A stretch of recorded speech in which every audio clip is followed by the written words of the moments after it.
Hello साथियों, नमस्कार। कैसे हैं आप सब? आई होप आप लोग ठीक होंगे, स्वस्थ होंगे और मस्त होंगे।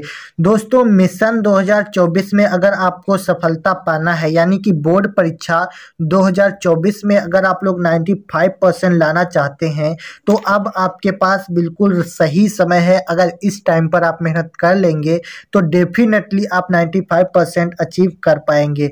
ठीक है, ये कोई बहुत बड़ा नंबर नहीं है। आता है किसका आता है? स्टूडेंट्स का ही आता है। जो बच्चे पढ़ेंगे उनका आएगा, जो नहीं पढ़ेंगे उनका नहीं आएगा। तो चलिए आज की वीडियो में 5 सबसे मोस्ट इम्पॉर्टेंट वीडियो की सीरीज का एक नया वीडियो देख लेते हैं। दोस्तों, हम आपको 5 इम्पॉर्टेंट प्रश्न की वीडियोस हमेशा प्रोवाइड करते रहते हैं, इसलिए चैनल पर नए हो तो सब्सक्राइब कर लीजिएगा, ताकि बहुत सारे इम्पॉर्टेंट क्वेश्चंस आपको देखने को मिलते रहेंगे। ठीक है, तो आज की वीडियो में 5 और इंटरेस्टिंग क्वेश्चंस को देख लेते हैं। ये दिलाएंगे आपको कम से कम 15 नंबर। ठीक है, 3 नंबर वाले सभी प्रश्न हम लेकर के आए हैं। तो दोस्तों, 5वां वाला प्रश्न बहुत ही ज़्यादा इम्पॉर्टेंट है, तो लास्ट वाला प्रश्न बिल्कुल देख कर ही जाना। ठीक है, और आपको लाइक टारगेट 50 का दिया जाता है, तो सब लोग 50 लाइक फटाफट कंप्लीट कर दीजिए। उसके बाद में आप स्टार्ट करते हैं। तो चलिए हम लोग यहाँ से स्टार्ट करते हैं। अपना पहला प्रश्न ये रहा आपकी स्क्रीन पर, बहुत ज़्यादा इम्पोर्टेंट है, ध्यान से समझिएगा। कह रहा है कि अभिक्रिया की कोट से आप क्या समझते हैं। यहाँ ऊपर लिखा है कि अभिक्रिया की कोट से आप क्या समझते हैं। शून्य कोट की अभिक्रिया के लिए वेग स्थिरांक का मान तथा मात्रक ज्ञात कीजिए। ठीक है, तो अभिक्रिया की कोट बतानी है तथा शून्य कोट की अभिक्रिया के लिए वेग स्थिरांक का मान और मात्रक लिखना है। ठीक है, तो अभिक्रिया की कोट क्या होती है, ध्यान से समझिए। देखिए, अभिक्रिया की कोट अभिकारक अणुओं, परमाणुओं तथा आयनों की उस संख्या के बराबर होती है। क्या कह रहा है कि अभिक्रिया की कोट अभिकारक अणुओं, परमाणुओं तथा आयनों की उस संख्या के बराबर होती है जिनकी सांद्रता पर अभिक्रिया का वेग निर्धारित करता है। यह एक प्रायोगिक मान है, बस इतना है, इसमें समझना है। ठीक है, अभिक्रिया की कोट अभिकारक अणुओं, परमाणुओं तथा आयनों की उस संख्या के बराबर होती है जिनकी सांद्रता पर अभिक्रिया का वेग निर्धारित करता है। यह एक प्रायोगिक मान होता है। ठीक है, के बराबर x/t, ये होती है शून्य कोट की अभिक्रिया के लिए वेग स्थिरांक। के है वेग स्थिरांक x/t। ठीक है, तो x का मान होता है मोल प्रति लीटर, ये इसका मात्रक है, और t का मात्रक सेकंड, यानी समय का मात्रक सेकंड। तो जब ये लीटर है, इसको ऊपर ले जाएंगे तो इनवर्स में जाएगा, और सेकंड भी इनवर्स में जाएगा, तो हो जाएगा mole litre inverse second inverse. ठीक है, तो ये इसका मात्रक हो जाएगा। उसके बाद में अगला प्रश्न देखते हैं।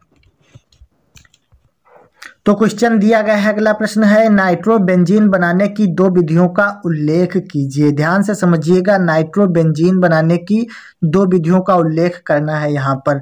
ठीक है, तो इसमें हम 2 विधियां बनाएंगे, कौन कौन सी हैं उनको ध्यान से समझिए।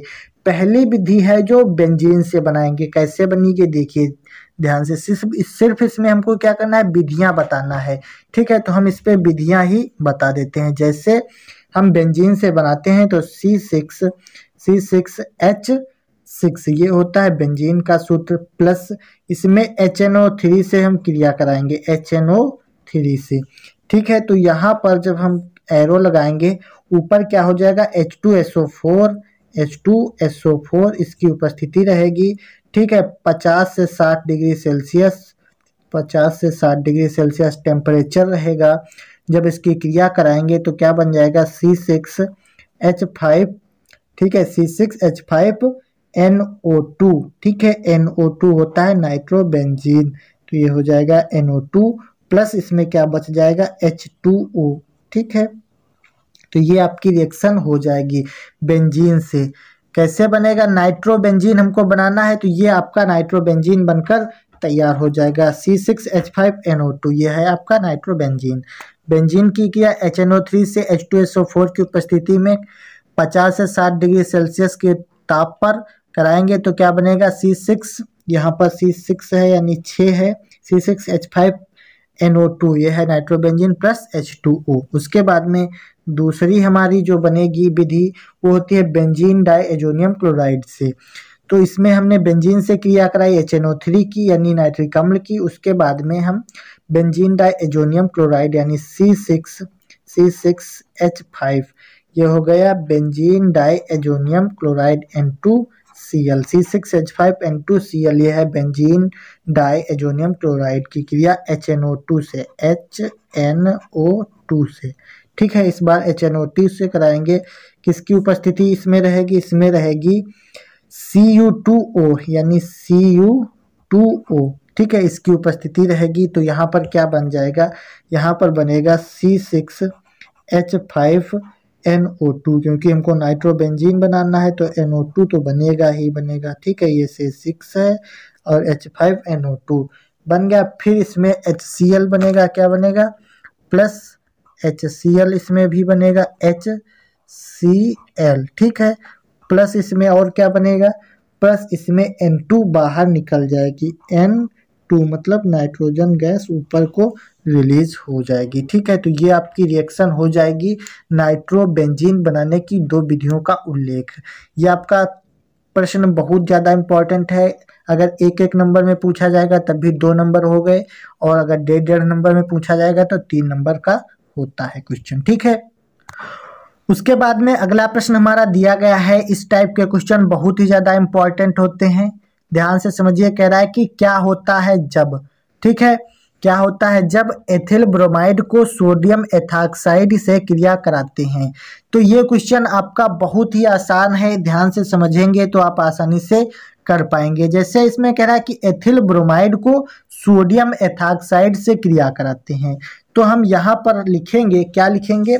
इसमें हम लिखेंगे कि एथिल ब्रोमाइड, एथिल ब्रोमाइड का सूत्र क्या होता है? C2H5Br। क्या होता है? C2H5, ठीक है, और Br, ये हो गया एथिल ब्रोमाइड को कह रहा है सोडियम एथॉक्साइड के साथ। तो सोडियम एथॉक्साइड का सूत्र हम लिखेंगे NaO। क्या होता है? NaO C2H5। ठीक है, तो ये हो जाएगा सोडियम एथॉक्साइड। इससे हम क्रिया कराएंगे कह रहा है, तो क्रिया हमने करवा दिया, इस प्रकार से एरो लगाएंगे। फिर क्या बनेगा? तो इसमें देखिए क्या बना है, C2H5 है, C2H5 है, दोनों में कॉमन है तो हम वही लिखेंगे। क्या हो जाएगा? C2H5, ठीक है, बीच में O है तो O लगाएंगे, O, फिर C2H5, तो ये हमारा बनकर तैयार हो जाएगा।